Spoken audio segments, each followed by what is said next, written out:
শনিবার সড়ক দুর্ঘটনায় মারাত্মকভাবে আহত অষ্টম শ্রেণী পড়ুয়া রামকৃষ্ণ মিশনের ছাত্র সায়ন দেবনাথ এবং তার বাবা রাজ্য পুলিশের কনস্টেবল পদে কর্মরত শ্যামল দেবনাথ।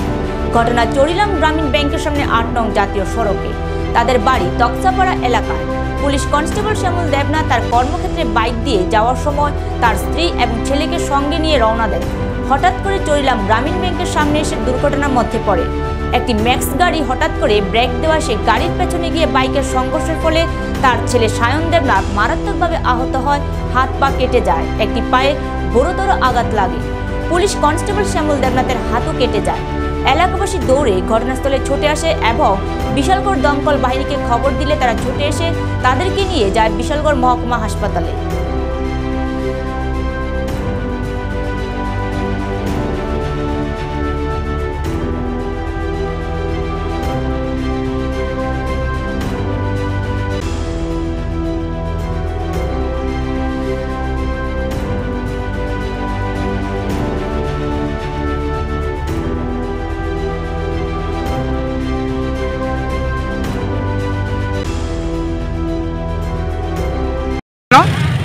তো এখন এই চরিলাম বাজার কসকিরা যাওয়ার পথে একটা ম্যাক্স গাড়ি যাওয়ার সময় হঠাৎ করে লোক দেখা মানে প্যাসেঞ্জার দেখা ব্রেক মারছে। তার পেছনে একটা বাইক ছিল, ওইটার মধ্যে তারা সব ফ্যামিলিতে ছিল, তাই না ব্রেক দিয়ে মানে কন্ট্রোল করতে পারে না।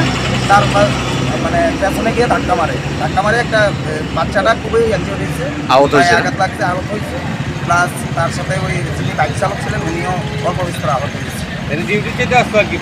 পুলিশের চাকরি করে না, এখন বাইরের সার্ভিস লয়ে গেছে।